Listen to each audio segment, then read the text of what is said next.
I'll stop. Great, thank you. All right, well, let's get started.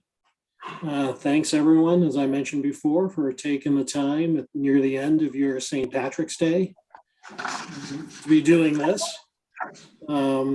Appreciate it. You know, I think this will be a good session. We've gone through a lot to get to this place. But in this fourth session, I think that hopefully we'll see kind of all the dots starting to connect, both from thinking strategically on a top-down basis to kind of contemplating the submissions from a bottom-up basis. And you'll see how everything's going to come together. And we're starting that in this session today.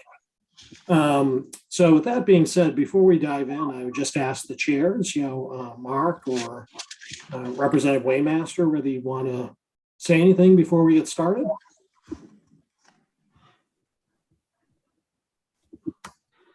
The only thing that I would probably, go ahead, Mark.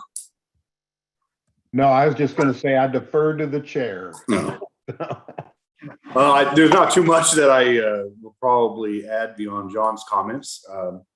But I think today we're going to be taking a deeper dive into the submissions and how we want to move forward. And so I look forward to the conversation we're going to be having during this that process. So Mark, if there's anything else, you can add that now, or John, you can just take the lead. Okay, you good, Mark? First to start going? Yes, I'm good. I appreciate everybody's persistence in on this process, and hopefully we'll round turn 4 here. Yeah. The end is in sight. All right. Well, with that, go to slide 2. So for today, I'll do the usual kind of intro in terms of where we are in the process. We're really going to spend the bulk of our time, though, talking about the programmatic definitions and how to frame them from an impact and feasibility standpoint, knowing that they're going to go to the SPARC Executive Committee. And then also, we're going to work with you to start defining some parameters around thinking about what should be prioritized to be housed within those programmatic areas. And that's really important because we're going to then use those parameters between this meeting and the next meeting to work with the advisory panel to look at the submissions and understand how they profile against those parameters so that we can understand which ones kind of rank, how they fit within each one of those areas. And one of the reasons why that's going to be pretty critical here is that the two, at least from an initial standpoint, highest priority programmatic areas have way more funding requests against them when you look at the idea submissions than would probably be able to be put forward to the SPARC Executive Committee. So really honing in terms of thinking about the principles about what we're going to put into each and how we make decisions is going to be important. Then at the end, we're going to come back and think about the programmatic areas as well, again, given our discussion, and do some ranking and prioritization exercises around that. And that'll really tee us up with our homework between this session and the next to really begin filling up those programmatic areas and thinking about what the funding windows are going to look like for each one. And we'll be able to spend the 5th meeting really deciding what the ask to the SPARC Executive Committee would be. Go to the next slide. Just as a reminder, we show this every single time of where we are in the process against this funnel. We started off the process with, lots of sources of inspiration for thinking about where to focus the SPARC investment dollars with regards to efficiency and modernization. Advisory panel brainstorming, the idea submissions from the public, expert input, which we got last time, needs assessments, what's happening in other states. So lots of information, sorry, I'm sure it felt like drinking from a fire hose at times. Then doing some profiling and filtering to really focus in where we thought programmatically the biggest benefit could be for these funds and efficiency and modernization. And now we're really focusing on defining and prioritizing those areas, and then really also taking the half step today of, which ideas fit best in those areas. With the goal of being able to, in the last session, kind of really firm up and get to our specific, your specific recommendations to the Spark Executive Committee. So the objectives for today, once again, finalize the investment level programs, align on the scope, the impact, the feasibility, how we want to portray it, define those parameters that we're going to use in order to do the filtering of the idea submissions, and then discuss some initial prioritization, engage in some initial allocation work across each one of the elements. The next slide largely just shows where we are in the process. I think I've kind of walked through this already. This is the point where we're just kind of getting all the framework in place and understanding the relative priorities of everything, and to set us up for that discussion around in the fifth session around the final recommendation. Slide 5 just shows the overall process. And one thing to keep in mind for the overall process is that once again, at the Spark Executive Committee level, in terms of the ARPA funds, there are about $720 million of funds left to be allocated, with potentially some more funds coming back, depending upon what's happened with some other areas that the funds had been theoretically tagged against. So it could get bigger than that. But generally, we would expect probably $1.2 to $1.5 billion of funding asks to go to the Spark Executive Committee, so that they would then be able to make some trade-offs in order to identify, what the 721 million would be, and then even what's waiting in line for any additional funds that come back. So the recommendations that go up to the Spark Executive Committee will be competing against other ideas from the other panels, and also, some of them will not be able to get funded. Just given the funding set that we have here. But if they're good ideas, they'll probably continue to live on, I'm sure, past this process. On slide 6, this was just kind of another way of looking at, what we're trying to do today, and what's going to be happening in the meeting and post-meeting.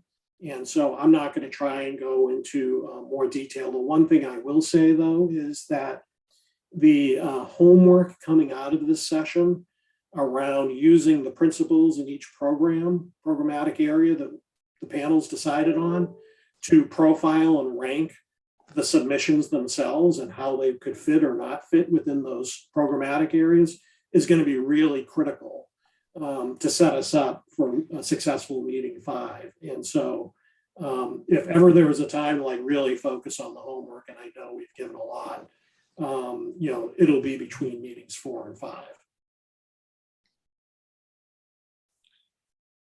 Go to the next slide. So this slide kind of visualizes a little bit, the exercise that we're going to be going through at a high level between meetings during and in between meetings 4 and 5. So, if you remember last time, we narrowed it down to 5 programmatic areas as listed here, to really focus in on, saying that those are the ones that fit the best with these funds that can have the highest impact. And we've even done a little bit of shaping of these at some early level, saying there are some components of what could be in them that really didn't fit the guiding principles that Spark has.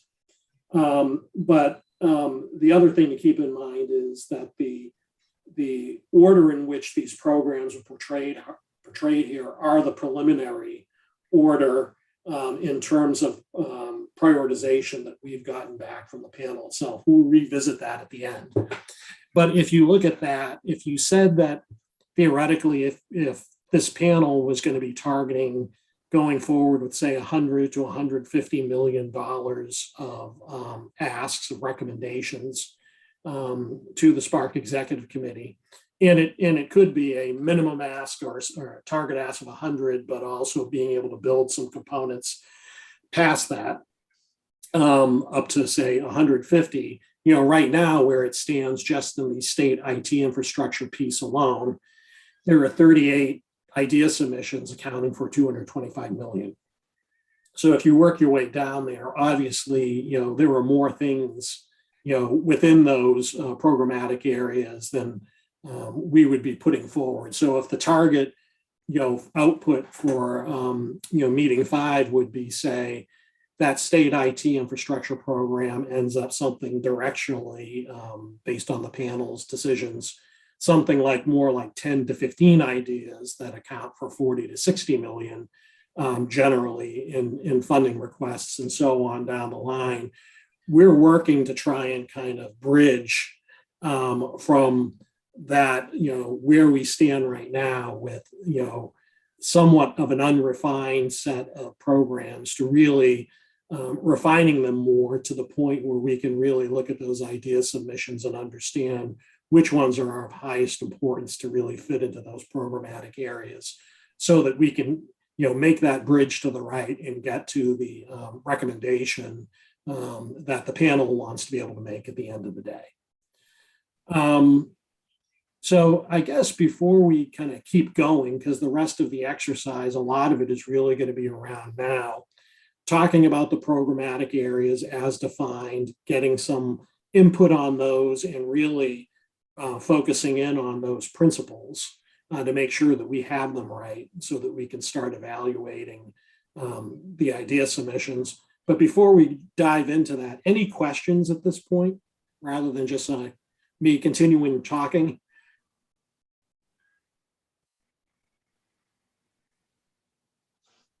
No? Good. All right, well, go to the next slide. All right, next slide. So once again, this is a summary of where we were in terms of the 5 programmatic areas, and this is identifying if you took all of the idea submissions that kind of fit within them, taking into account we've carved a little bit out of some of these programs, you're at about a total of $436 million of funding requests if you did no more triaging in these areas. So over the next slides, we're going to define each one of the programmatic areas, make sure we get specific about it and everyone agrees. Discuss each one of them in terms of impact and feasibility, in terms of how to almost kind of like what the selling points are to the Spark Executive Committee, as well as making sure we're structuring them in the right way to be able to have the highest impact with the best feasibility. And then at the end, and once again, this is the critical piece, really defining those program parameters to guide that additional filtering. So go to the next slide.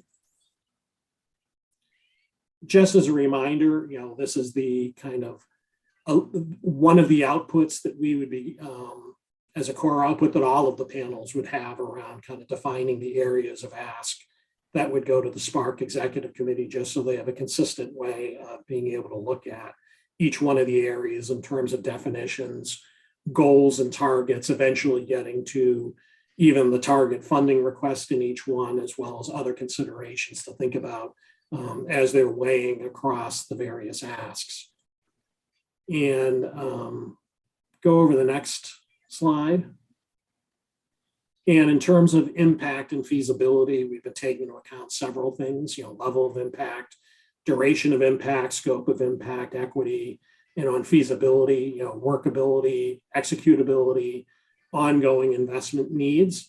So what we've been, as you'll see as we go through these, we put some kind of preliminary ratings around thinking about generally how each one of these areas rates against impact and feasibility, with a lot of information around it that says here's why those ratings, at least for the programmatic areas, would come out the way they did. At the end of the day, the panel is going to be the one that decides where they come out, and also in particular kind of how each one of those programmatic areas rank against each other. So we have a couple exercises at the end for that. So with that being said, let's dive into the first one. So this is state IT infrastructure. This is kind of how it stands right now. we don't need to really kind of dive into the details of this slide because the next two slides are really going to be the ones that cover our conversation around what's on this slide. So on the next slide, for state IT infrastructure, based on the work to date, as well as some of the feedback from the panel, our goal off of this slide before we get into the principles within this kind of programmatic area would like, and then by the way, at the end, we have the program scope. So what are generally the things that fell in and whether we've already kind of carved some stuff out as a panel. So on this one, what I suggest doing, and we're going to do this with every one of them, is take a couple minutes, read through the program description and the goals, target outcomes, and let's talk about whether anyone who thinks that what's here is not correct, needs to be changed or modified. Let's talk about that. So I'll give everyone a couple minutes to read it through, and then I'll ask if anyone has any thoughts or comments on it that we could talk through as a group.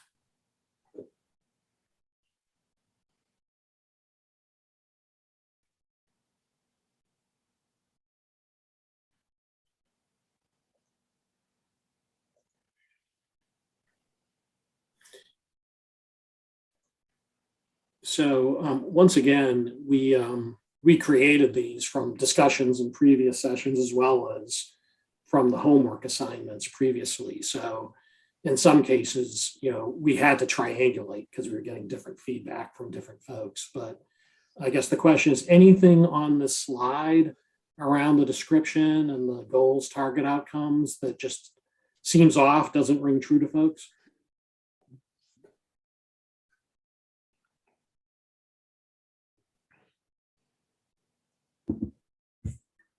Hey, John, this is Tanya. If it would be all right to add to the example where we, under program description, where we state storage and computing data management, it would be nice to add networking there as well. Okay. Everyone okay with that? Or anyone not okay with that? And the motion carries. Thank you, John. Appreciate it. Anyone else? Well, the only thing I'd say along those lines, I mean, we've got two very distinct areas where you have essentially the operational network, and then you have the hardware aspect. And I think that those ought to be two different kind of scopes within this program definition. Under considered in current program scope, I would separate the hardware from the software. That's just my thought. Any other thoughts on that? That could be, hi, John, it's Tanya again. That could be relevant for more as we drill down into the asks per se. But in regards to like networking, right? That really is a hardware ask, right? Once the devices go in, the logical creation of the network is not predicated on any software licenses per se. It's actual people going in and putting the logical aspects of what makes up the network. And but there are other programs here subdivided that potentially might have a software element to it. If you guys want to break it up like that, we can. But not every single one of them that's a technical ask or a networking ask is going to have a software ask to it too. Okay. And then maybe we have three where we've got one or the other or both, where they're combined. I just think that, the hardware aspect from my standpoint kind of falls in kind of the same category as the radios that we're getting a lot of asked for from law enforcement and the like, the upgrade to the radio systems. And the question's been kind of put out there is, is that something they're going to do anyway? And have other funds and avenues for, versus, and again, it's kind of back to one of my filters is what's the most direct connection to the tax-paying public, the services we're providing in that. So hardware is a little more remote than a system that allows them better access. Understanding that sometimes those have to go together. So yeah. Well, we do have the kind of technical infrastructure and digital government broken out.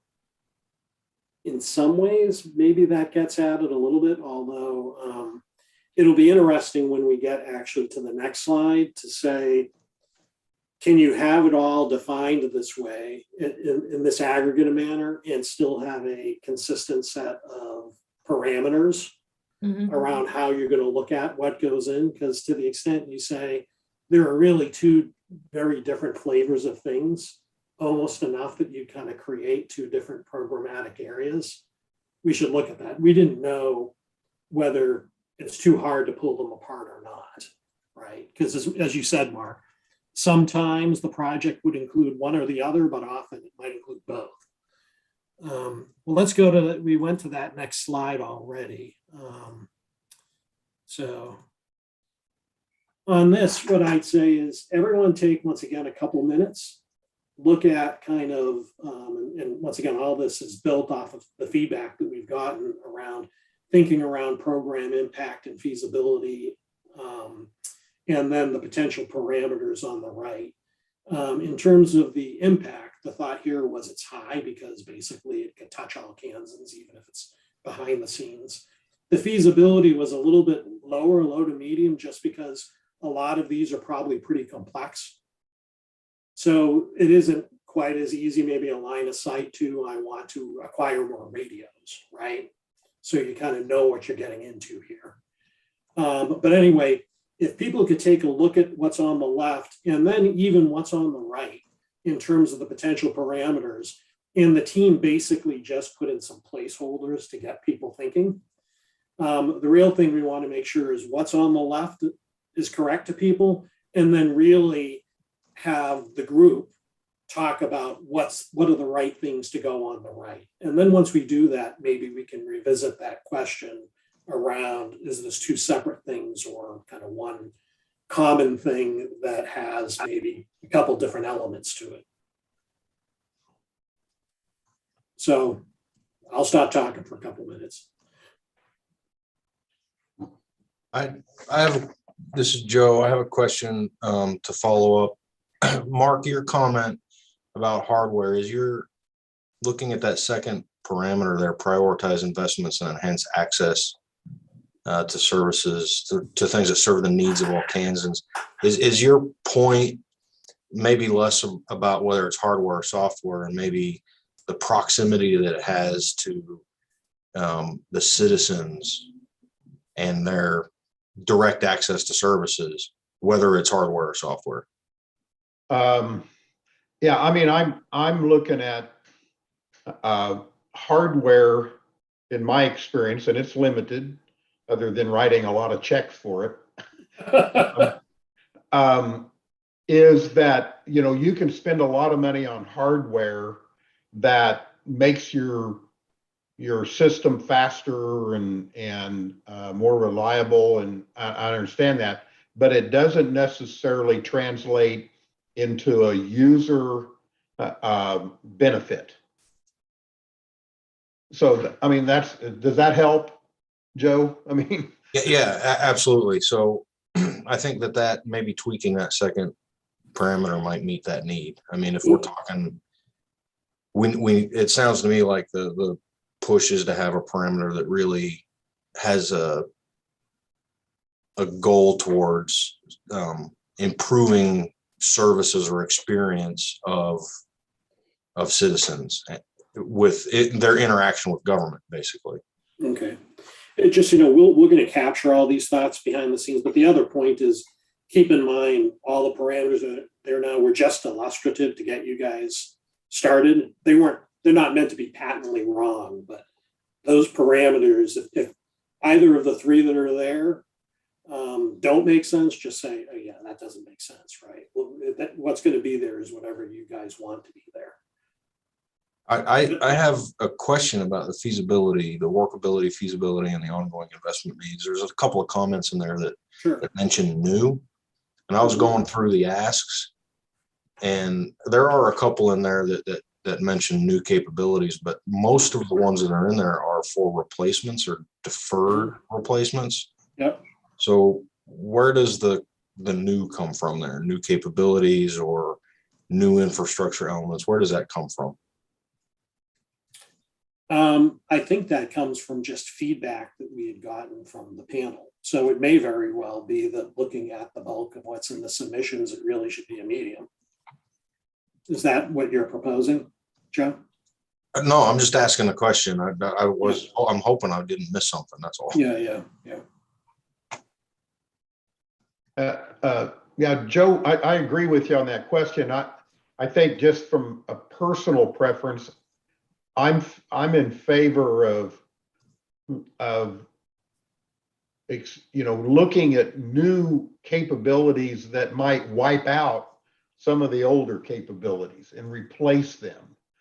And I get less excited about building on top of what we already have. But again, that's just, I don't really have any data points to support that. Mhm. So I'm open, Okay. So it sounds like though, Joe, just to, kind of carry through your thought, it sounds like what you'd be saying is maybe tone down the verbiage a little bit around new capabilities there and contemplate moving that feasibility from a low medium to a medium in general. I can't. I don't know that I would be comfortable speaking to the feasibility of all of these asks. Yeah. But overall, broadly speaking, I think that Yep. the feasibility of the program, Yep. I think would probably be more of a medium if we, Yep. as a parameter, said we were more interested in doing as Mark suggested and replacing functionality with something that was then, to sort of wrap it back around to the other discussion, interested in replacing things that were less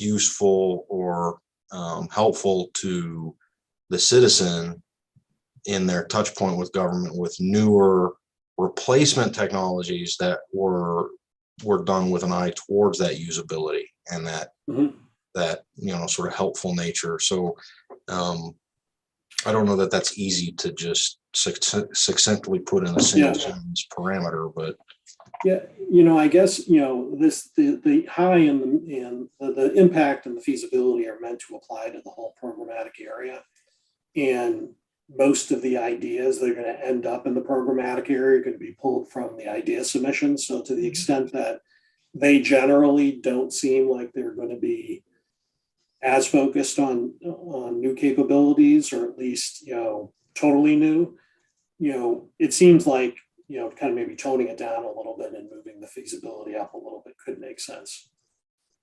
So just a thought. John, this is Tanya. I would be concerned if we were to say we're going to focus solely only on new capabilities, right? Yeah. Because there could be instances where there is already an architecture or an infrastructure in support of a service or a capability, but maybe the funds aren't there to augment it more, right? Yeah. Whether it mean to handle a higher volume, to provide broader business continuity, or even to give DR. Maybe at the initial onset when this was created, it was created in a smaller footprint, right? Yeah. Maybe the ask is coming in because there is success to that capability, and now they want to augment it out on an already existing capability. Mhm. So want to not focus solely on the fact that it's a new capability. But if something is there and it's already predicated on, we're just expanding on it, there's also value to that as well. Sure. Well, let me ask on the potential parameters, and I'll actually walk through the ones that have been kind of put up here. prioritize investments that will be critical in delivering state services reliably and securely. Does that seem like a reasonable parameter to look at? To me, yes. Prioritize investments that enhance access to services that serve the needs of all Kansans. Hey, John, I'd just like to echo one thing Joe said a few minutes. I'm okay with the enhanced access to services, but I do think there is a customer experience piece Yeah. that's different from access. Yep, got it. So, Okay, maybe that's an additional one. Maybe we should consider that as kind of number 2.5 in terms of the parameters. And then prioritize investments that minimize ongoing costs for the state and or generate future cost savings. I think this was saying, yeah, there should be some focus on an efficiency element of this. John, I would say that last piece Yep, is the most critical piece. so move it up to the top. Yeah, because if we implement something with one-time money that we're receiving from the federal government, we do not want to have ongoing costs to the state. This is going to initiate something throughout the state, and we really can't have ongoing costs that the state is going to have to incur if we put something into place. So I think that is the most critical piece when we're analyzing the submissions. Good. Yeah, and like I said to the support team, if you hear me, let's make sure we move that one up to the top too. So any potential parameters that aren't covered by those three, anything additional that we should be, or the panel should be taking into account as it starts thinking about what should go in here. Oh, it's already moved.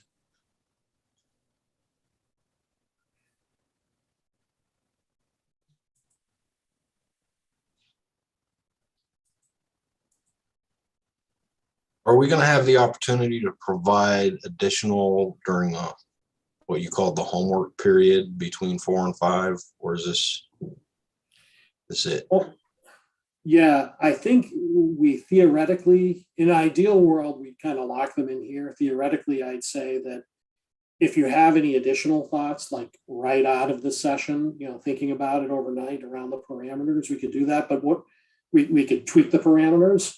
The risk, though, there is that if you do it through the homework, not everyone gets to see it and talk about it. But then the goal coming out of this is going to be to say, let's take the parameters and the idea submissions and understand, which ones fit the best and which ones fit the most best, right? In terms of more of a ranking, in order to be able to kind of size and shape each programmatic area. So that'll be something where we need to work on the support team, the best way to get that to all the panelists so that it's an efficient process for you to be able to make those calls, but making sure that, really what comes out at the end of the day just represents the views of the panel.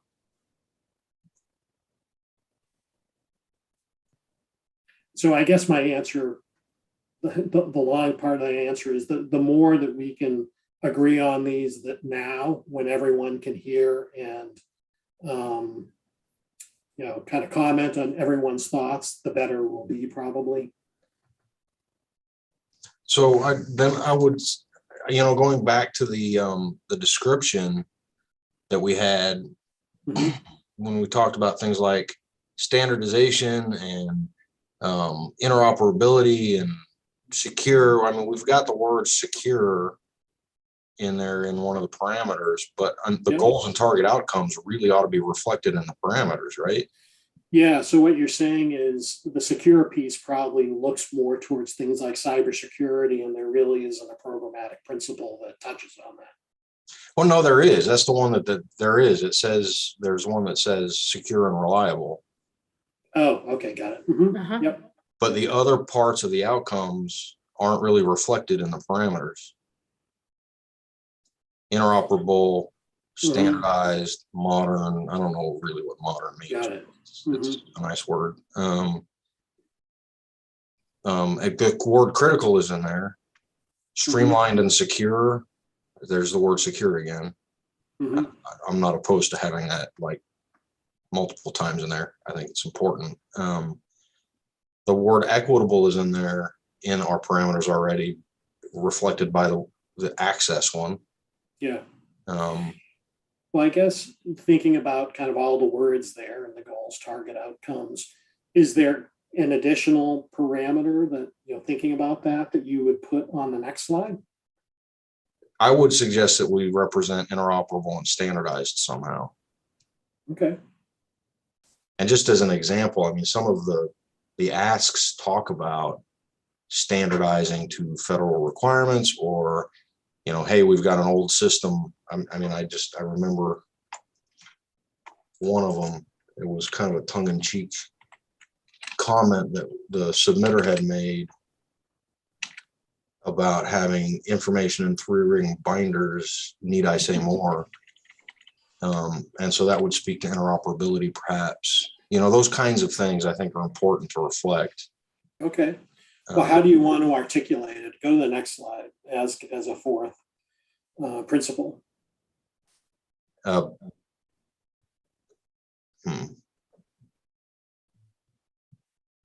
Prioritize investments that are executed in a way that's interoperable with other Kansas systems, or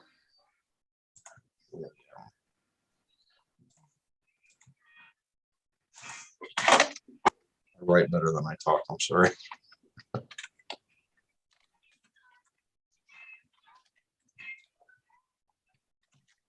did everyone? Oh, John, can I ask a quick question?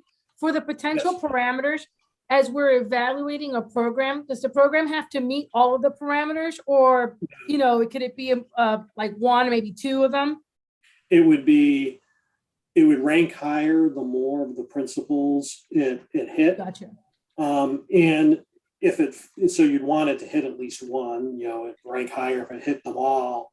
And if it was directly against one of them, right, like was totally 180 degrees in the Gotcha. wrong direction, it would be a big negative point. So Joe just suggested prioritize investments that improve interoperability, increase standardization for critical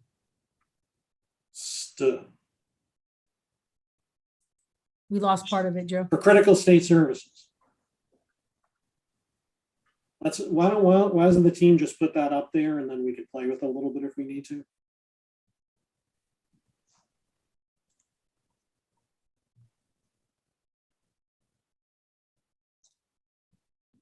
And that's kind of CIO speak, so I apologize if that doesn't make sense. Then feel free to just rip it to pieces and change it around to something that's English. That's all right. I've been forcing strategy speak down your throats for 4 meetings now. So, what do people think about that? Looks good to me. Yeah, I'm fine with it. Mhm. Okay. All right. CIOs are citizens too, so. Yeah, that's right. I appreciate that, Mark. Okay. And once again, to the support team, just note that we're going to think a little bit around that feasibility piece as well, based on Joe's input, given kind of the things that were in the idea submissions.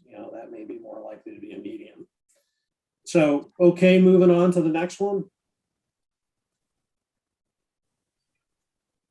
All right, so this is state facilities modernization. Once again, not going to spend a ton of time on this particular slide. We built this based on the discussions and the input of the panelists. Go to the next slide.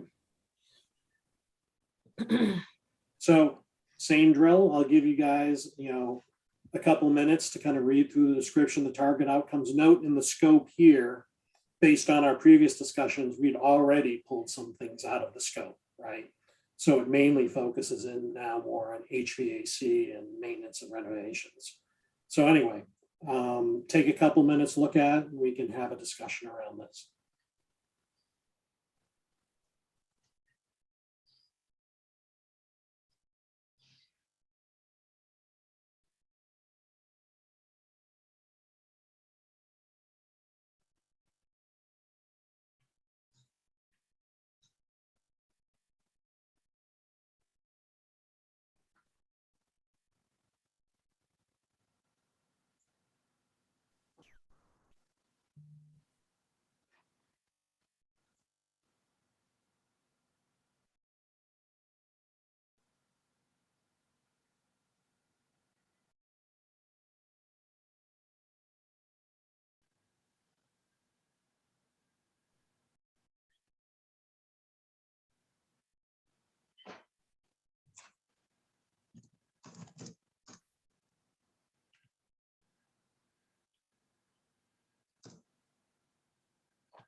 All right, I'll open it up for conversation. Anything on here that seems incomplete or doesn't ring true that we should consider changing?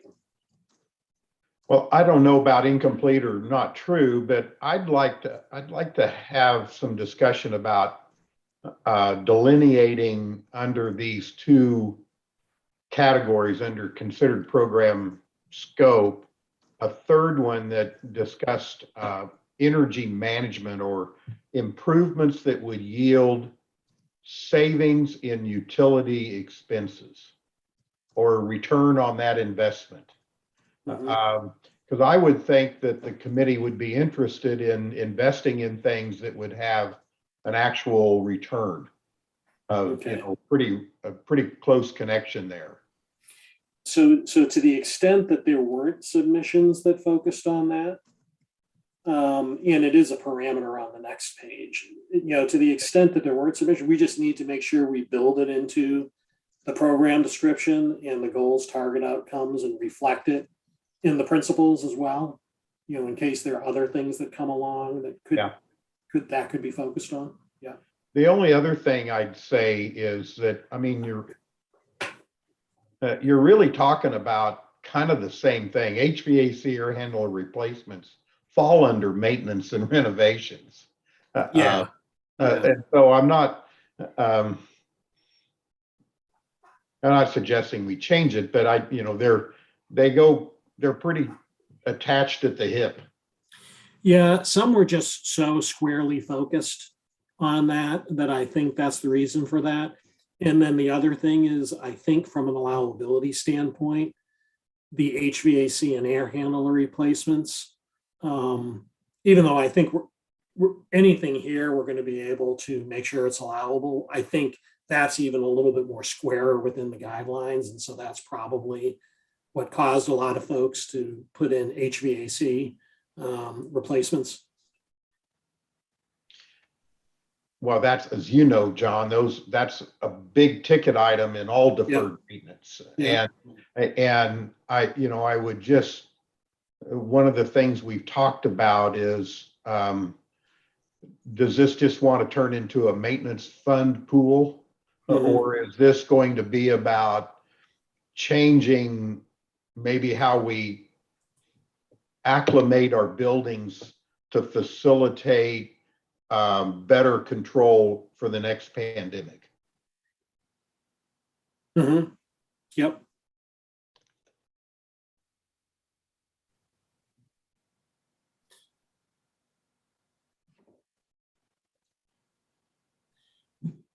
Yeah, there's a little bit of that I think is in one of the other programmatic areas, but it's really small ticket. That could be something actually I think that might be good to try and address in one of the principles, Mark. Yeah, I'm fine with that. I just wanted to throw those thoughts. No, that's a good point. That's a good, might as well set ourselves up for future success. Yeah. Is there anything specifically though in the program description or goals, target outcomes here before we head and talk about the principles that people would want to change?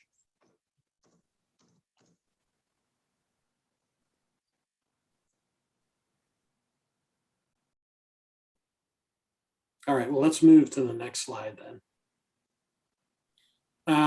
So take a couple of minutes and look at this in terms of, once again, a lot of this is built on your feedback in terms of thinking about program impact and feasibility, as well as, once again, just put down some illustrative parameters.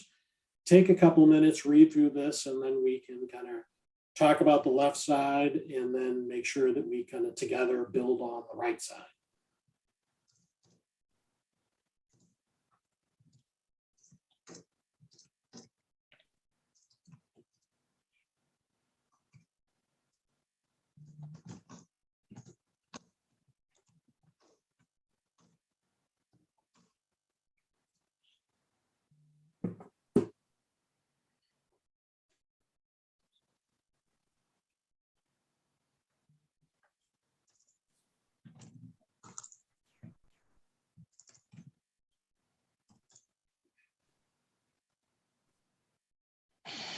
All right, well, before we go in, By the way, I realize we're on like heavy wood chopping mode here, so really appreciate this isn't necessarily the easiest thing to do on a Zoom meeting. So just want to say that up front.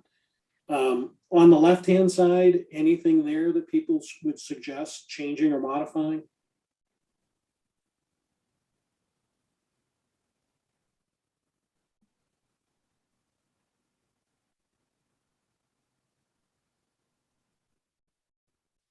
I'm struggling with how equity plays into HVAC systems. I'm sorry. I mean, it's Well, just, it's, yeah. how does that work? Is that a valid um, measure? Well, I guess, I mean, we're trying to like say how it could reflect into each one of them. And so I guess to the extent that it's a state facility and you're making the, this isn't like the biggest driver of equity. Let's start there, right? Yeah. But to the extent that there's state facilities that everyone in the state has access to, that help support people who are visiting the facility or people who are working in the facility, delivering services to the entire state. So I guess that's kind of what that's meant to be. Once again, that isn't the big pole in the tent here isn't around equity for this one for sure. Yeah. That's fine. I mean, this whole, yeah. Okay. Yeah, there's just one of the guiding principles from the Spark Executive Committee was, one of the 5 was to take into account equity. So we're kind of trying to kind of reflect that a little bit as we look at each one of these. I appreciate that charge. It just seems like you're trying to jam a peg in a hole here. Yeah.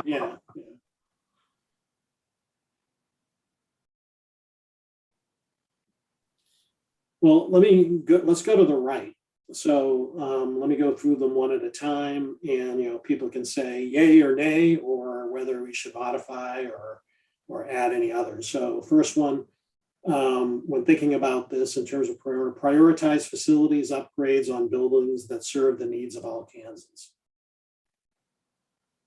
Once again, when we look at the submissions, it may be that some of them don't fill that, but still would want to get prioritized because it really hits a bunch of the other ones. But people agree, that would be one parameter you'd look at, prioritize facilities upgrades on buildings that serve the needs of all Kansans. So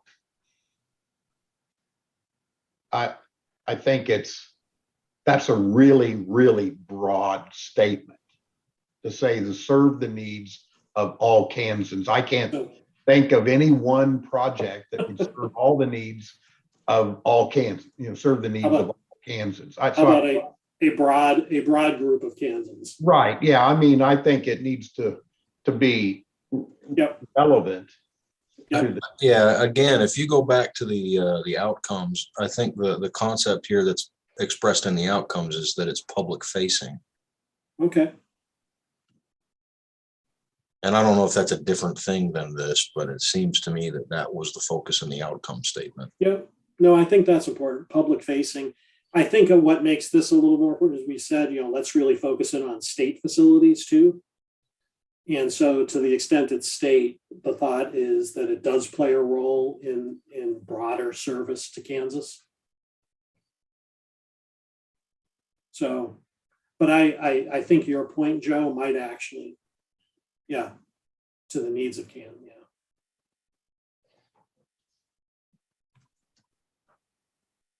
You want to say all Kansans or broad cross section of Kansans? Lots of Kansans. Okay.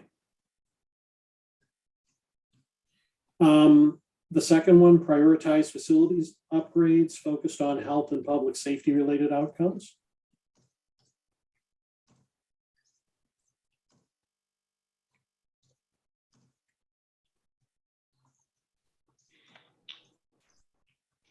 I like that one. I think because it picks up both the health aspect of, the pandemic issue and all that stuff, but also discusses just, touches on, issues with life safety in systems and stuff like that. So I like it. And then on the third one, I think I can already anticipate Representative Waymaster's suggestion to move that to the top of the list around prioritize investments that generate future cost savings for the state. Yeah. That is correct. Yeah, I think the biggest focus needs to be that we're not adding or trying to add an expense to the state. Yep. And if we're going to be generating future cost savings, that should be our utmost priority. Great. Are any other additional ones that people can think of that we should add here as we're thinking about what would go in, as we think about the submissions and which ones might want to rise to the top?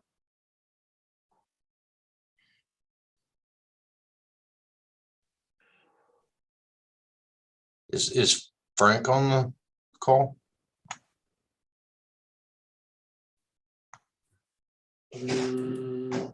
I didn't see him, Joe. Yeah, I don't see him. I'd really, really hesitate to speak for him, but I remember in one of the meetings, he was talking about deferred risk. I don't know if that's something that I would suggest maybe that staff touch base with him if they can and ask him, because he's really the expert here. Okay. Will do. So specifically around deferred risk on this. Okay, we can do that. All right, with that, okay with moving to the next one? Great, let's go to state safety and security equipment. Once again, go to the next slide. So same drill, take a couple minutes, read through it, and we'll revisit. This was another area where we moved some things out, around transportation upgrades, public address systems. So we're really focusing in on the communications infrastructure. And so anyway, take a look at it, and in a couple of minutes, we'll come back and discuss.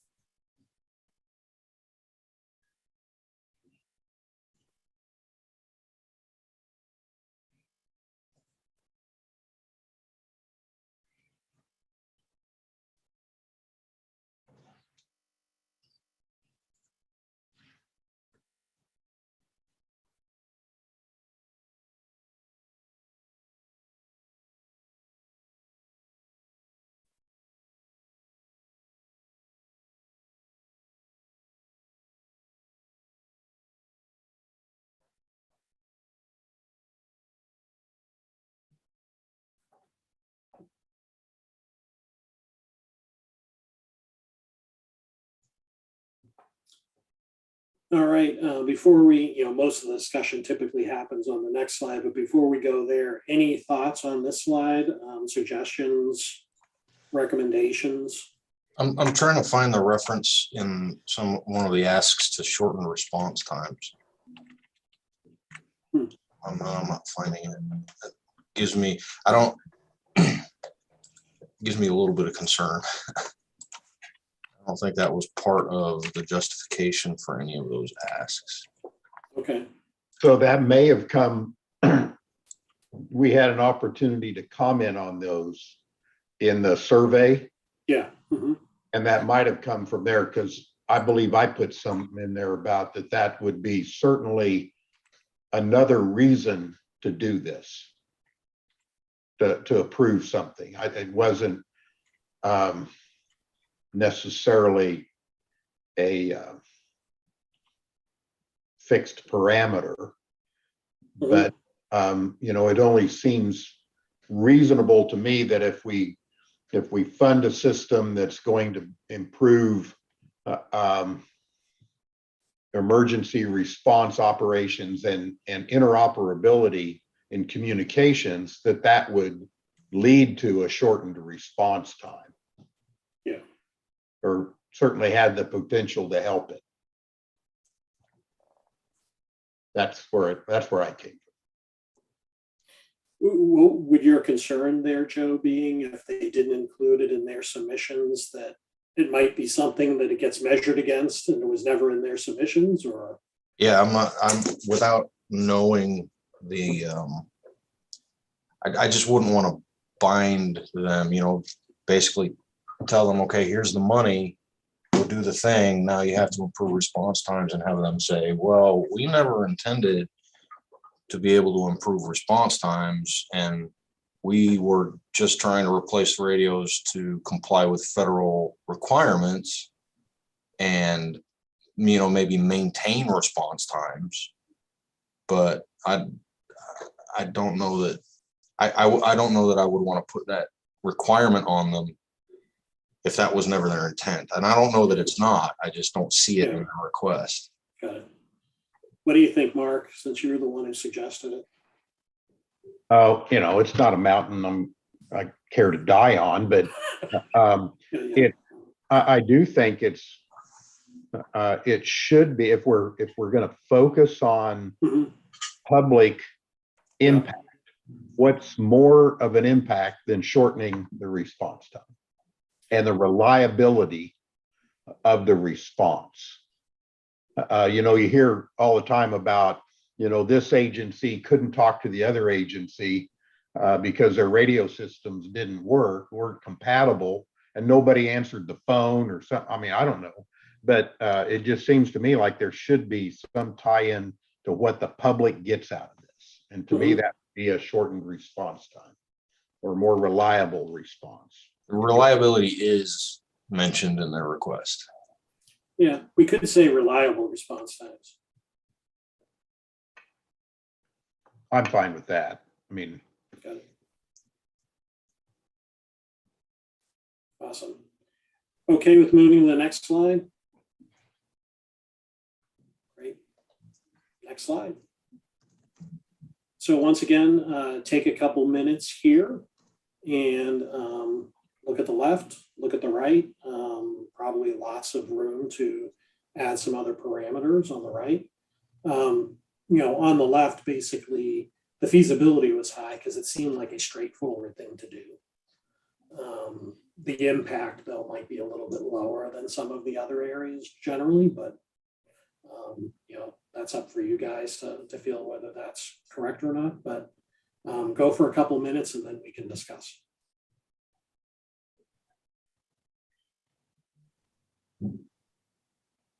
John, can you hear me? Yes. This is Mike. Hey, I was wondering on this federal encryption standards for radio equipment. I'm thinking unfunded mandates when I read that. So the federal government's doing this. You think they'll have any grants or funding to kind of help with that down the road? Or what happens if we don't go to federal compliance? Just a thought in that kind of thing. Okay. Yeah, we can ask some follow-up questions on that. Yeah.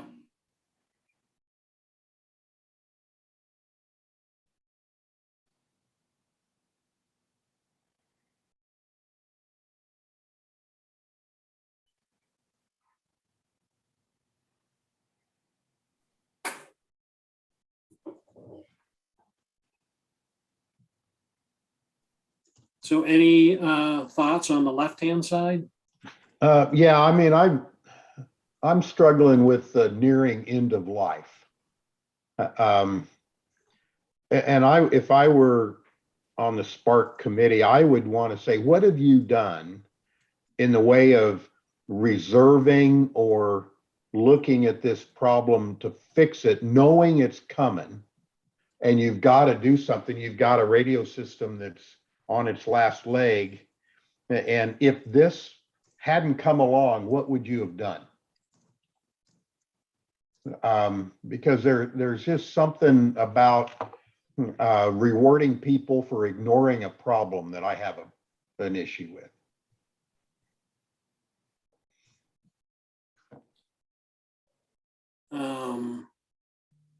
Okay. But it seemed like part of what was driving it was some different requirements, right? Getting back to what Yeah, but Senator Fagg that's mentioned. the federal compliance, and I'm okay with that. It's Yeah. the end of life, where they've got a system that I don't think that's the reason it should be funded. Now, maybe they'll Okay. just maybe they'll just flip it around and say, well, it's encryption too. But Mhm. and maybe we just want to say prioritize equipment upgrades required for federal compliance. I'd rather Okay. say that Okay. and let the end of life thing kind of ride into the sunset. All right. I'd second that.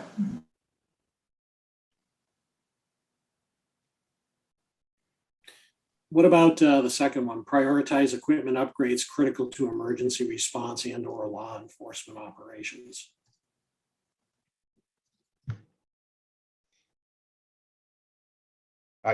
To me, that goes into what we were talking about, and it's Yep. dead on right. I mean, Yep. it's about response and Yep. or servicing the public. Yep. Can anyone think of any other parameters to look at this? The only one that possibly that we might, I think, ought to consider is safety of law enforcement personnel. Making sure they have what they need so that they're as safe as possible when they're out there doing their thing. Okay. So prioritize equipment upgrades that positively impact the safety of law enforcement officers. Yeah. Okay.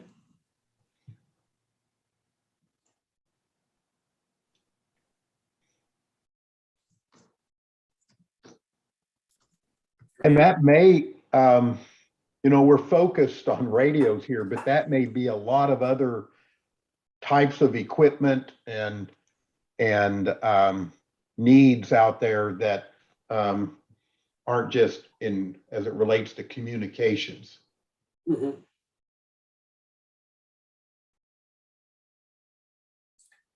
I would think we'd probably want to put in something that says prioritize one-time investments that don't create ongoing costs.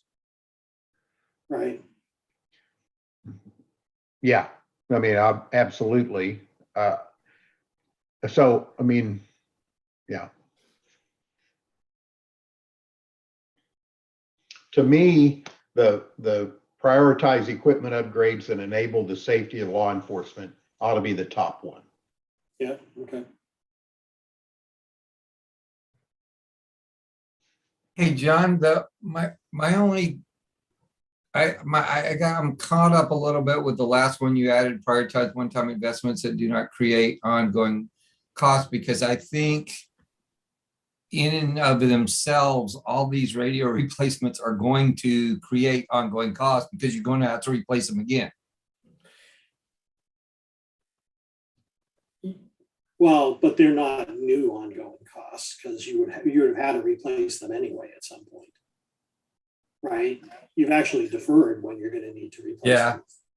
Unless a mandate changes. Right? You could also make the argument that the newer equipment's going to be less to maintain and operate, at least for a while. For the short run.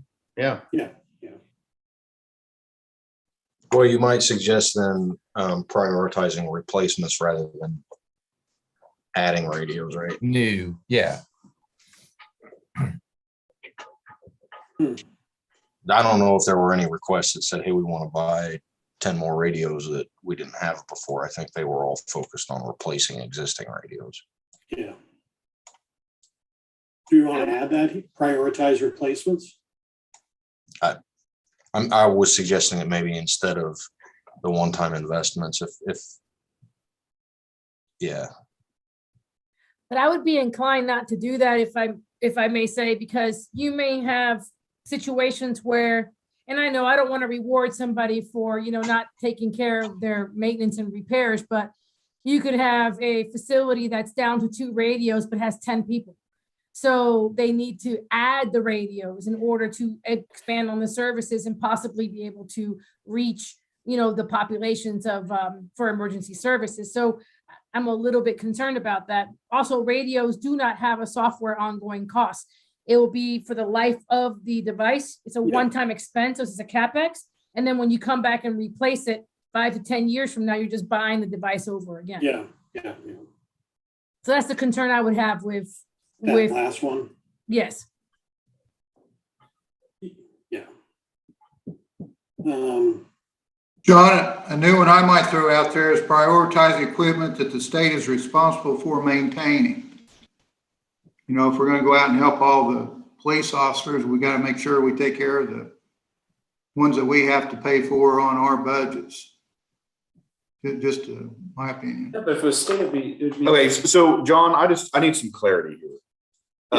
We're talking about state safety and security equipment, not the locals, because the locals have their own local safety and security equipment. Is that correct? Yes. Okay, because I think we're getting the two mixed. And we're talking about the radios that the local law enforcement had submitted. And this is specifically with the state entities that have requested safety and security equipment. Yes. Okay. I just wanted to make that point.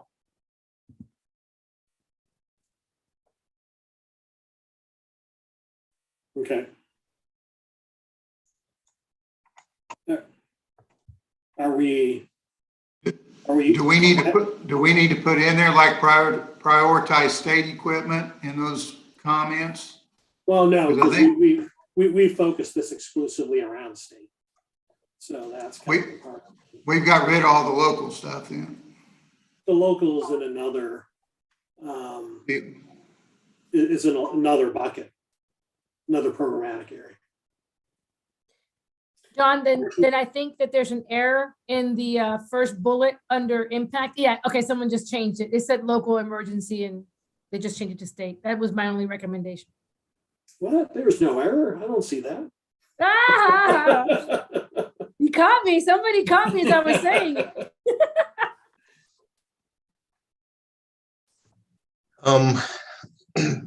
The only other thing that I see is maybe some language consistency between what's now the first and the third parameter. Law enforcement and emergency officers versus emergency response and or law enforcement operations. Okay, It's not a big deal, but sure. Will do.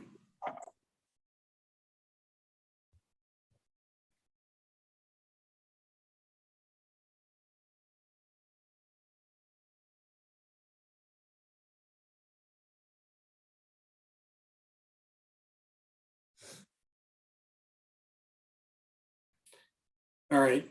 And then we still had we were going to play a little bit with that last one. I think the point here is, if there is once again, none of these would be an individual knockout of a submission, but, you kind of want to prevent we're going to replace the radios we have with 3 times as many radios, right? Because we just want to have a deep bench of radios. Don't want that to happen. So it's almost like it's got to be filling a critical need. That would be a replacement or something where you actually had a missing piece of equipment, that you really needed. So.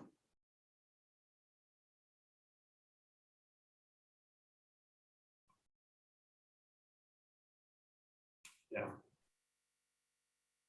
Got it. All right. Are we okay with moving to the next one?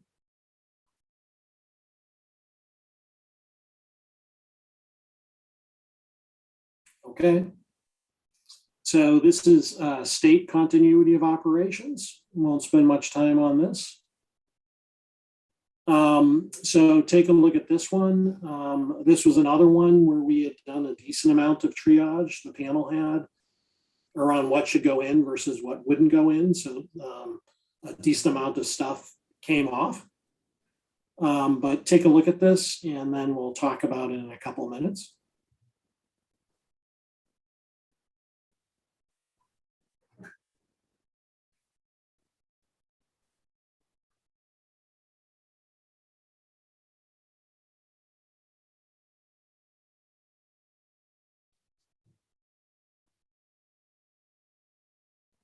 Well,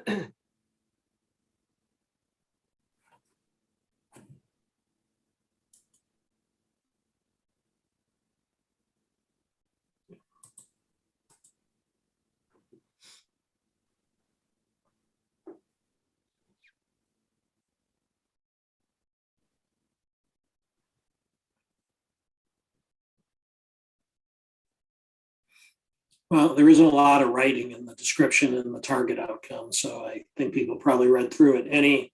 Any thoughts or recommendations on the slide?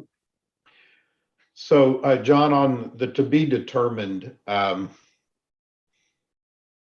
think, and maybe we talk about it on the next slide, but like your example there, specialty courts, the courts have received fees for supporting these services.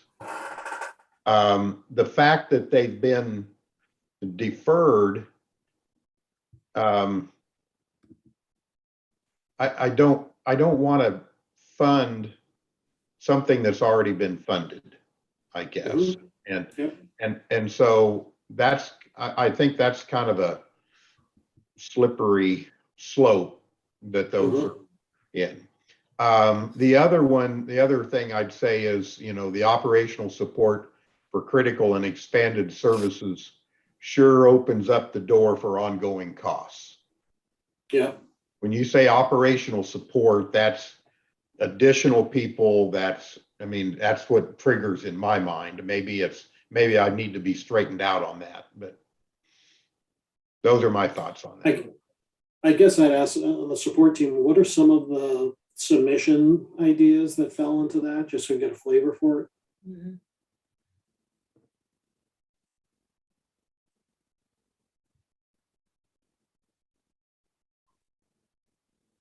Okay.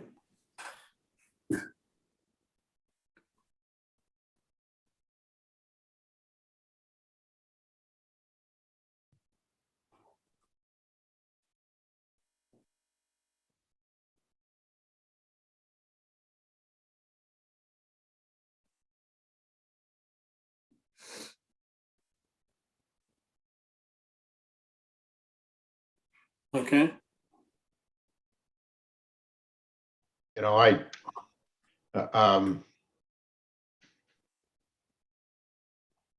The laboratory, like the one on there, the laboratory replacement, I'm having a hard time seeing that as related to COVID, I guess. Well, so far what I've heard from you is that new services support, e.g. specialty courts, would probably go from the to be determined into the not considered in current program scope.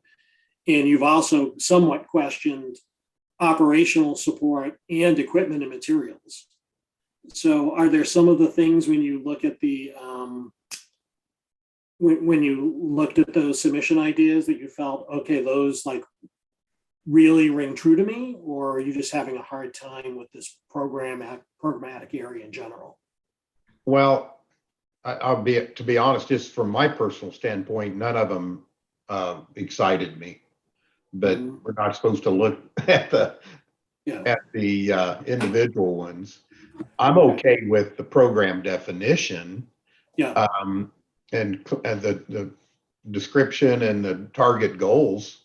Yeah. I think makes sense. I don't know how well the stuff in the program scope fits.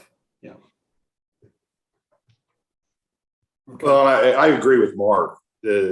Under the program scope for operational support and critical and expanded services, that sounds like a continual expense that the state's going to be incurring. And so either we just envelop them into something with different wording, or get rid of that altogether, because that is not the scope that we're supposed to be focusing on. We're supposed to be looking at one-time investment with one-time dollars. Yeah, you could say one-time operational support for critical services, if you can do it through one-time investments, right? Yeah. Okay. And that'll definitely play in when we get to the to the principles on the next slide. And just from the support staff, so the operational support for critical and expanded services, especially when largely it comprises the laboratory equipment replacement as well as the operating supply increase. They are essentially submitting this request because they attributed a lot of increase in cases they need to process to the COVID-19 pandemic. And therefore, that's what that means by the expanded services, is that they need greater support to address the increase in demand.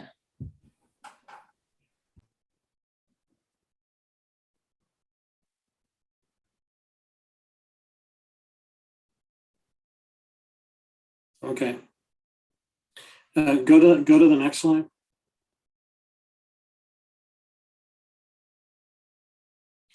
So take a couple minutes, read through both sides. We can, talk about the left and then agree on what we want as the principles on the right. And once again, I mean, we still have a step to see where each one of these relatively score versus others, in terms of the rankings of the 5 programmatic areas. And then, the group here can determine which kind of submission ideas rank the highest within this area. So there are going to be multiple screens in order to be able to make sure this gets focused in the right way based on the panel's desire.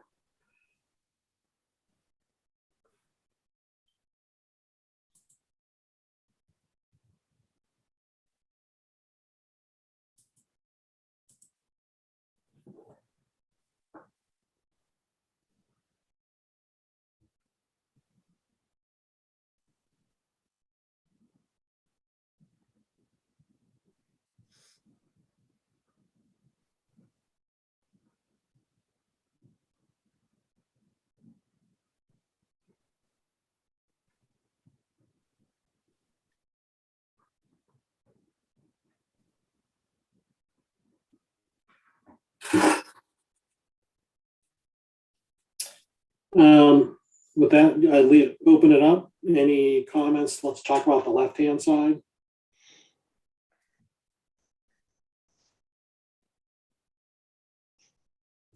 I think that comment around ongoing investment needs, we really need to make sure when we go back and look at them, that they truly are one time. Yeah. Because some of the verbiage in the way it got grouped on the previous slide almost gives the implication that it may be not, but we need to understand that it may be kind of just one-time operational, support investment.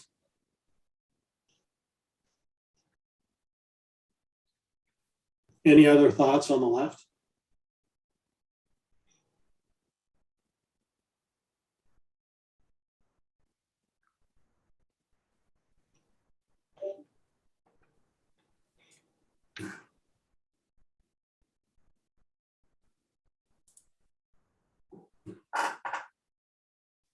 How about on the right, if we go through the potential parameters? So just taking the second one first, prioritize investments that avoid ongoing costs for the state and extend benefits beyond COVID-19 impact. I think that one should go up to the top. But any thoughts about how that's phrased? I don't like the prioritize because it kind of leads you to think that if there is one that has ongoing costs, it might have a chance. And I'm not too sure it would. So it's, okay.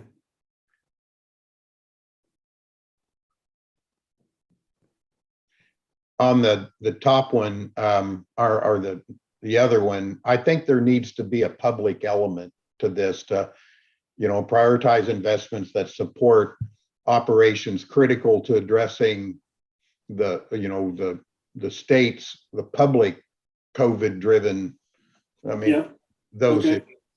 Mm-hmm. Yep. I'll leave it up to you to figure out how to word it. So. Any other ones that are missing here when we think about generally the types of things that we'd want to put in? be included in a continuity of operations programmatic area?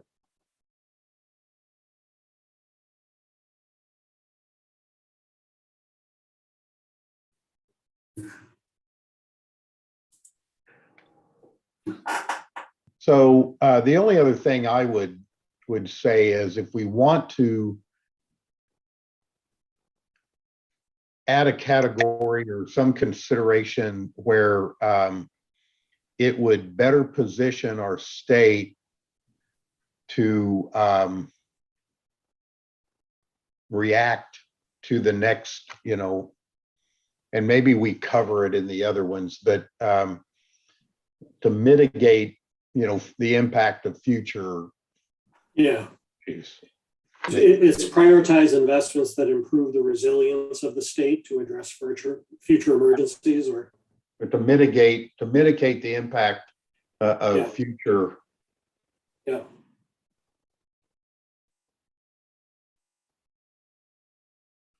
And maybe that's getting in the weeds too much. I don't know, but No, that makes sense. I mean, it's a resiliency thing, right? Yeah. It's also in the outcome statement. Yep. Makes sense.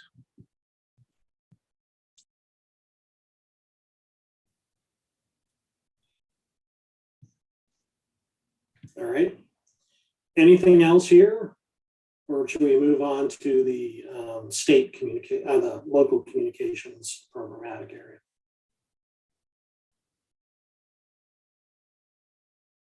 All right, move on.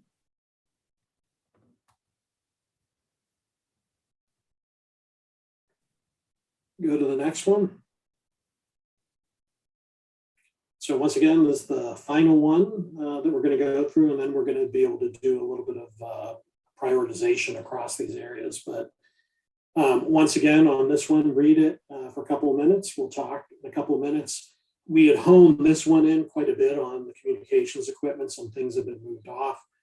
The other thing to keep in mind on this one is two unique elements that don't exist in the state one. One is that, we probably need to, when we size this, think about if this is a grant program, what do you really need? Because the submissions may not reflect what the true need is here, even when it's narrowly focused. And the second one was that the intent would be as well to have some sort of a cost share on this one as well. So, but anyway, take a look and then we can talk about it.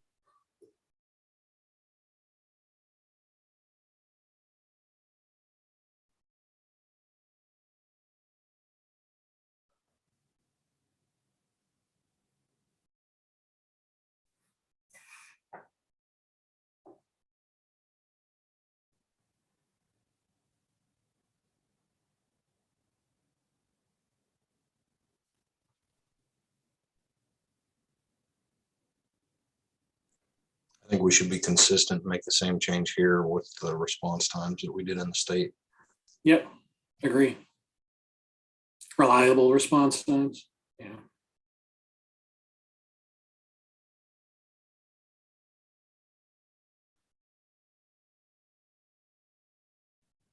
Any other thoughts on this one before we get into the next slide?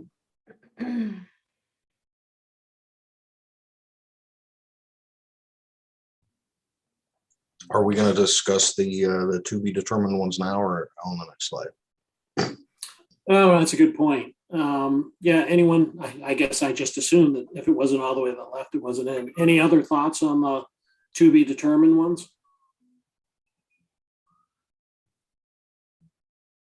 Anything there that people feel strongly about moving to the left? All the way to the left? I would ask the question maybe of staff if there is a general idea of the allowability, broadly speaking, of these categories. Is it any different than the radios?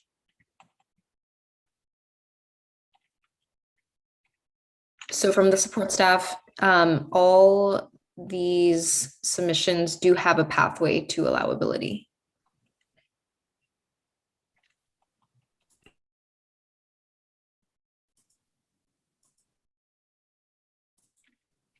So given that, is there anything Yeah. just in terms of what people would see in this programmatic area, just or should be potentially considered in the next step?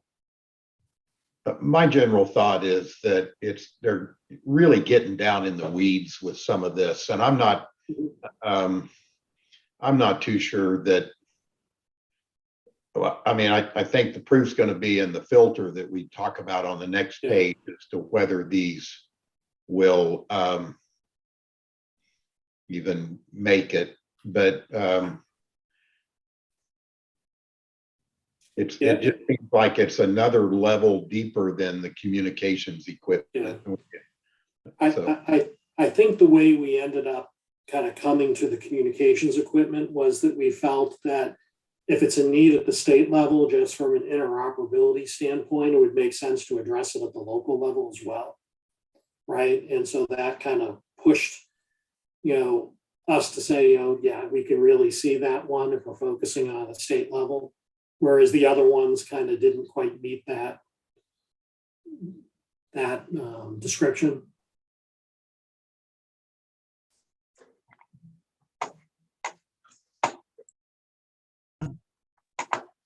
All right. I'm always going to advocate for resources for public safety, but I struggle with how you would construct some sort of a grant program that would encompass all of this. This is a lot of different stuff. Yeah. I think it's a lot easier if you're really honing in on the communication stuff, right? Yeah, it's a lot easier to manage. Okay. All right, with that, unless anyone has any objections, we're going to go to the next slide, and we'll say that the to be determined is really going to move to the not considered. So take a look at this for a couple of minutes, and then we'll talk about it, particularly the parameters.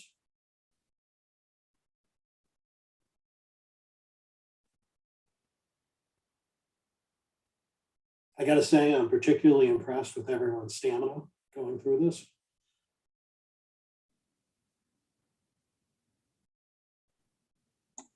Would it be possible to copy the ones from the state level here?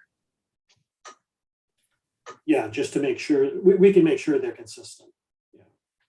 I think we should probably just have them the same with the exception of the local match one. Yeah, yeah. You said the parameters? Yeah, I'm sorry. I'm probably getting ahead of it. I apologize. Yeah, and then add the local match in. Yep, got it.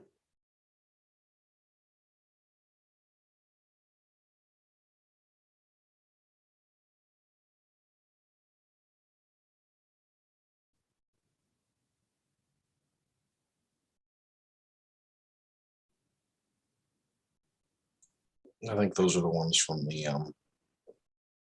continuation of operations at the state level. Yeah. Yeah, did you pull those ones from the right slide? Yeah.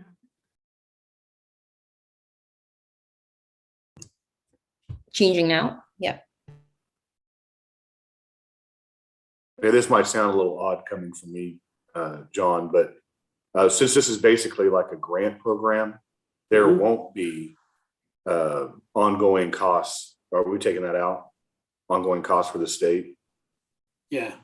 Okay. So yeah, obviously this is not going to be any type of a state cost because it's money just going out. So we probably don't need to have that language, which I think it's already been taken out. So Yeah, okay.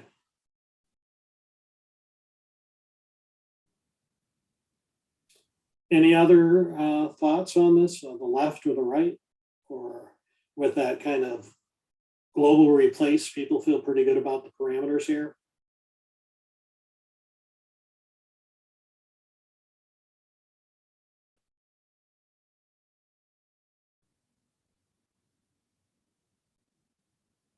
All right. Well, go to the next slide. Are we in for the 5-minute break now before we go back and do a couple ranking exercises? 5-minute break. So why don't you guys 5-minute break? We'll reconvene at 5:36 and then do a little bit of kind of revisiting the relative prioritization across the programmatic areas, talk through that, and then once again, the homework between this session and the next one will then get down to the submissions within each area using those parameters. So take 5 minutes and we'll come back and get through the final stretch.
All right, let's target starting up in about another minute.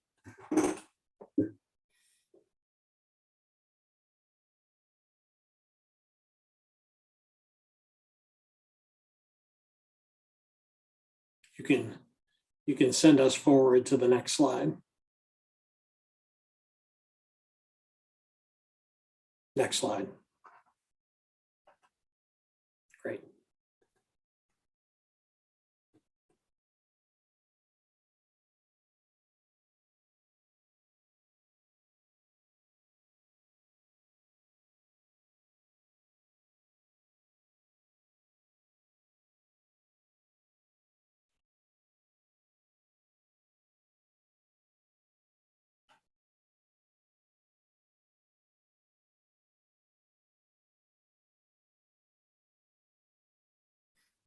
All right. Let's see.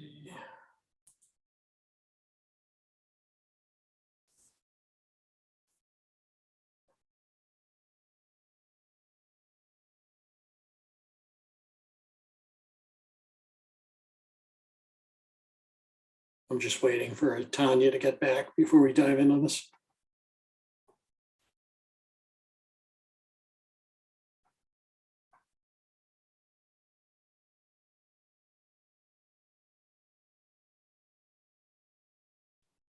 All right, great. So for the next exercise, you can use the QR code and use that code.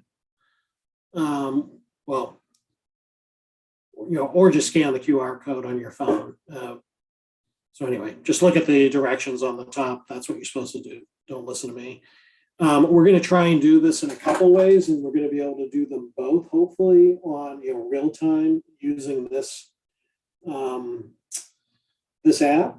And one is going to be to go through an exercise of just ranking the 5 areas, again, just to make sure that we're clear on the relative ranking. And then the next one, we're going to go through an exercise of kind of allocating 100 points across them, just to understand generally where the group thinks like the biggest opportunity is. So, just to make sure that we're absolutely clear, having kind of honed in on these a little bit more. So I guess with that, if folks can head to the site, we'll be able to, once people get going, kind of pull up the live slide and show kind of where the rankings are coming out.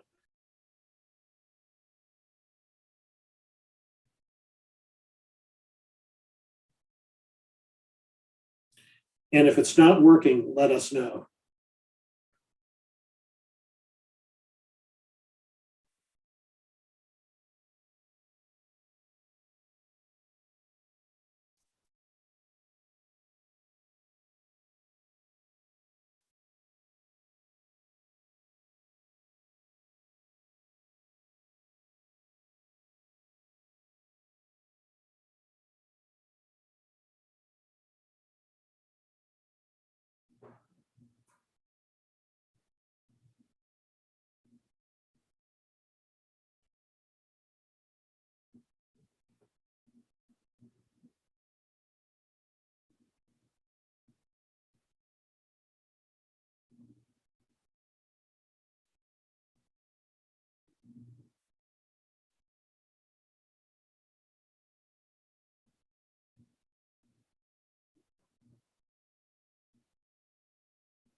All right, we have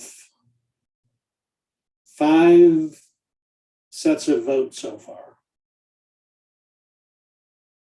We'll give it like another minute or two, and then let's just kind of see where we are.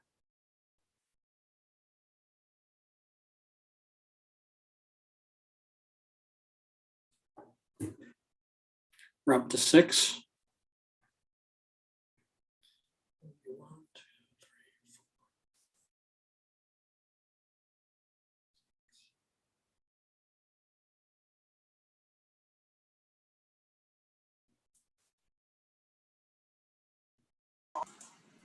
John, I haven't done this before like this, so I'm having trouble getting in on using my phone. Were you able to scan the QR code? You may not have the QR code scanning app. Mr. Fag, if you go to your browser on your phone, just the internet browser, you could type in menti.com, MENTI.com.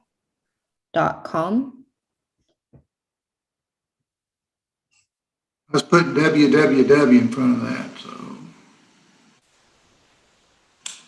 so. Either should work. Menti.com should work.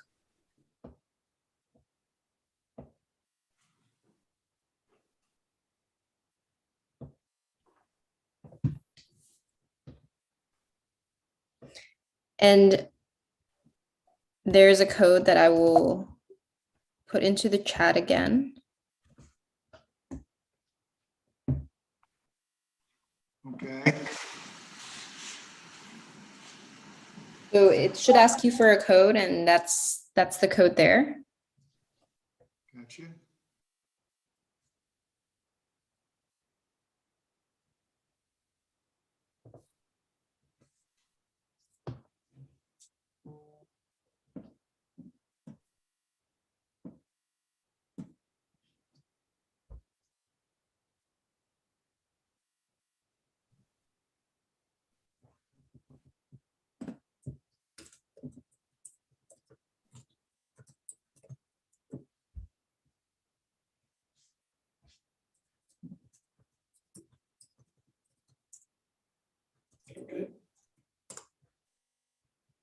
Did you get a chance to put in your info, Senator Fay? Yeah, it looks Took on a like- couple of them, yeah, but okay. kind of jumped off on something here too.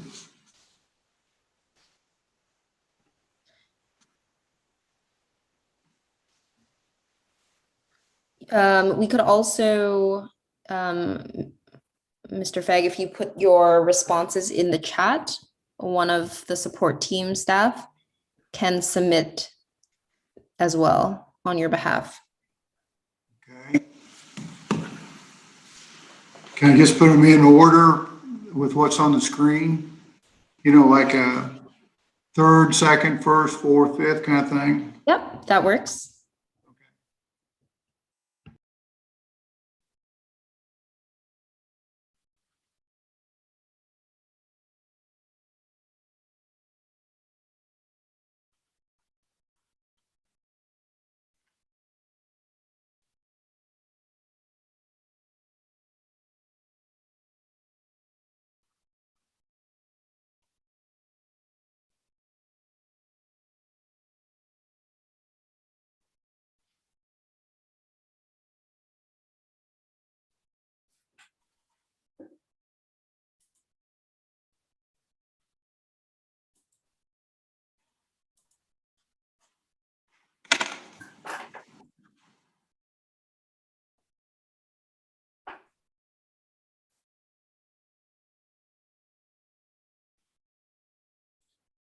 Are you guys able to flash up kind of where it stands now?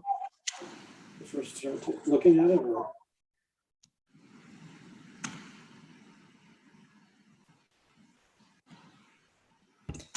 This is based on 7 panelist responses so far, yes. Yeah, okay. And this is pretty much what it was going into it, right? Pretty close. This was reflected in the initial view based on the homework responses, Yeah. which, yeah. Okay.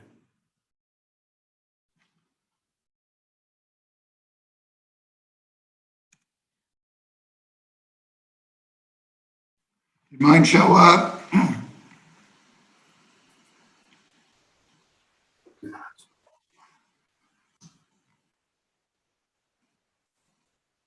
Did you guys catch that? I haven't received it in the chat. Let me tell it to you real quick. 24135. 24135, great.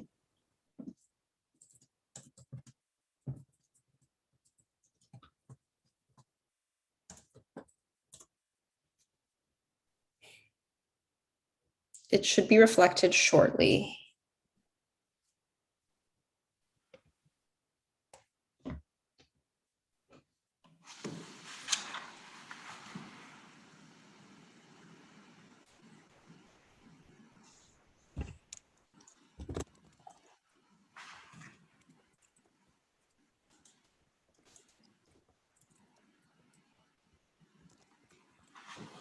Taking a while.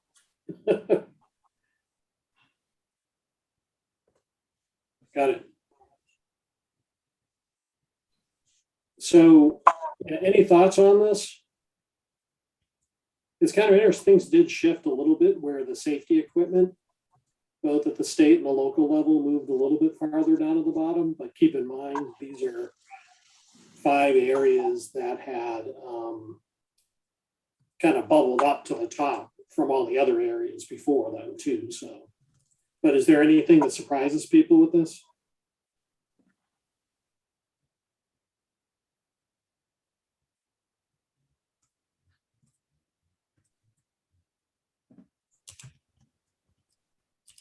Doesn't sound like it. Let's do the next one, because I think the next one, and it's going to be in the same app, actually will cause there to be probably a greater kind of gradation across it.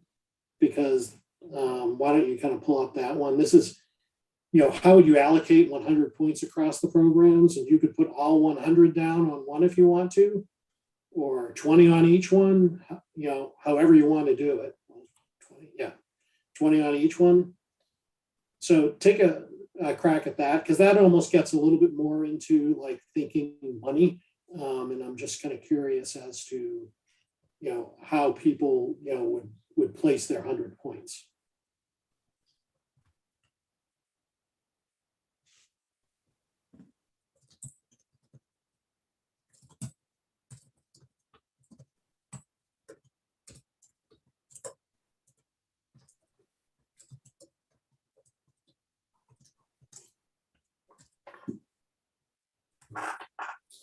And just this is going to be helpful directionally for as the panel thinks about, okay, if there's an overall $100 million ask or $150 million ask, relatively speaking, where would, the first dollars go, right, versus the last dollars.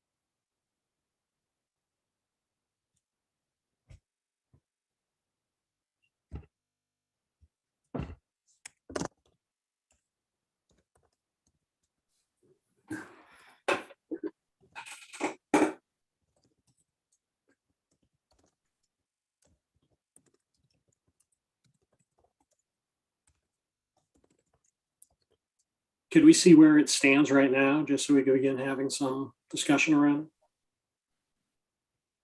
it? Yeah.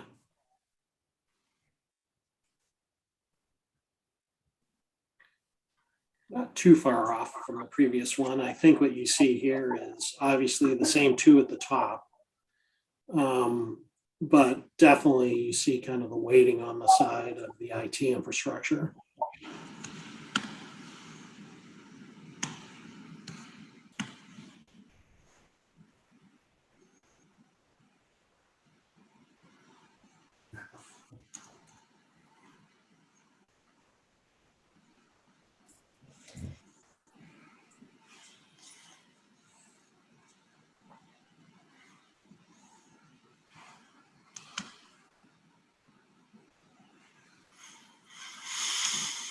Anyone have any thoughts about this before we I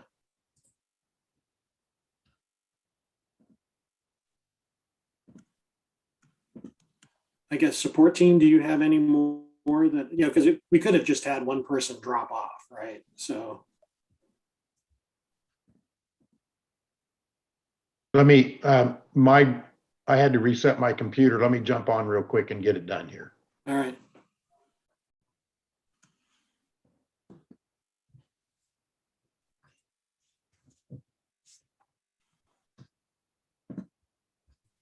Did you pick mine up that time, John? I Or don't can know. you tell? Okay. Did you did it, you directly voted? Well, I'm going to try to run it through chat here and see how it works. So. All right. Yep, we'll put anything submitted in the chat into the survey.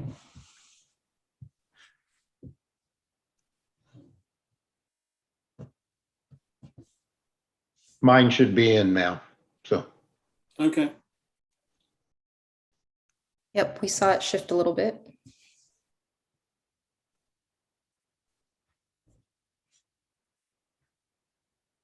Yeah. So right now you see, is it 59, 65? Yeah, 2/3 of it, it's all in the first two buckets.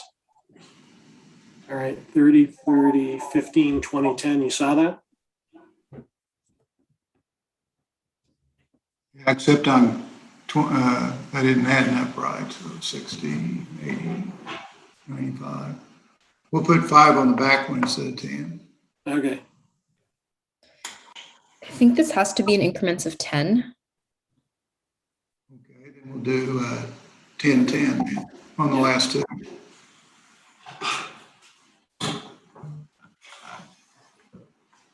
Oh, okay, never mind. Got it. I think we were able to reflect Great. your original submission. All right. So yeah, I think this is kind of what this is generally, I think, kind of in line, at least for the first two, with what we had before. Right. Well, that, like I said, that's going to be helpful, I think, going forward as the group is thinking about the funding, relative funding for the various programmatic areas. So go to the next slide, because we're pretty close to the end here. Let me really kind of go through the next steps because they're going to be so critical. So in that area in the middle where it talks about the pre-work, the goal is going to be, and we're going to get back to the panelists, apply additional layer of filtering based on the program parameters in order to shape the initial view of minimum target funding scenarios in each one of those programs. And so that's going to involve thinking about the submissions of the idea submissions in the context of those parameters. So we'll get to you with a homework around that. But once again, that's going to be pretty critical because that's going to help us not only size within the programs we just got before, but also think about what are the types of ideas that are really going to kind of bubble up to the top within each one of the programmatic areas. So that's going to be coming next. Go to the next slide. So we should be set up in that next meeting then to be able to come into it with that input around, okay, here's some thoughts around about the various programmatic areas, potential funding envelopes for them, as well as, the types of things based on your input, of what would go into each one of those programmatic areas in terms of the submission ideas, at different funding levels. So hopefully that makes sense and kind of is beginning to kind of tie everything together in terms of, us being able to kind of work then in the next session around really finalizing, what that final ask recommendation can look like from the advisory panel. Does that make sense? Yep. Any support team, anything else I'm supposed to be asking for here before we leave? Just our last note is that we are working to schedule that final meeting. We posted the survey for availability into the chat. We are targeting the week of March 28th, given overall timelines with the executive committee. So if you could submit as soon as possible your availability and take the last few minutes we have here on this call to do so, that would be greatly appreciated.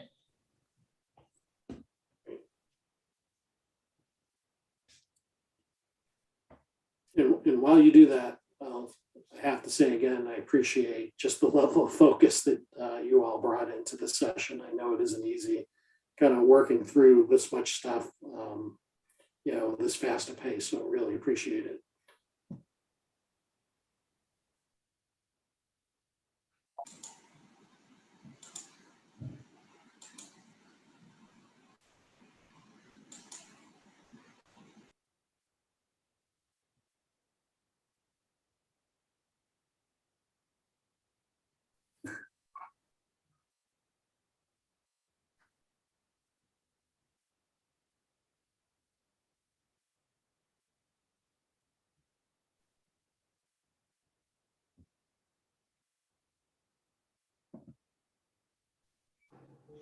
If we've done our availability survey, can we bolt? Yeah, I guess I was going to ask you and Representative Waymaster if you guys had any closing thoughts or anything like that. Then we can all bolt. Okay, I just say I appreciated the input today. I thought it was a great dialogue, and that I think we're in good stead to wrap this up the next session. Great. And I would just I just echo what Mark had to say. I think the dialogue that we had between the panelists this afternoon helped get some clarity for how we want to tackle the applications that we have pending and how we're going to move forward. So I just like to thank everybody's input and effort. And then John, I want to thank you as well for the facilitating of the meeting today. Thanks, appreciate it. I will share that with the whole team, but thank you very much. And thanks to all of you once again. And happy St. Patrick's Day. Thank you. Bye-bye. Thanks.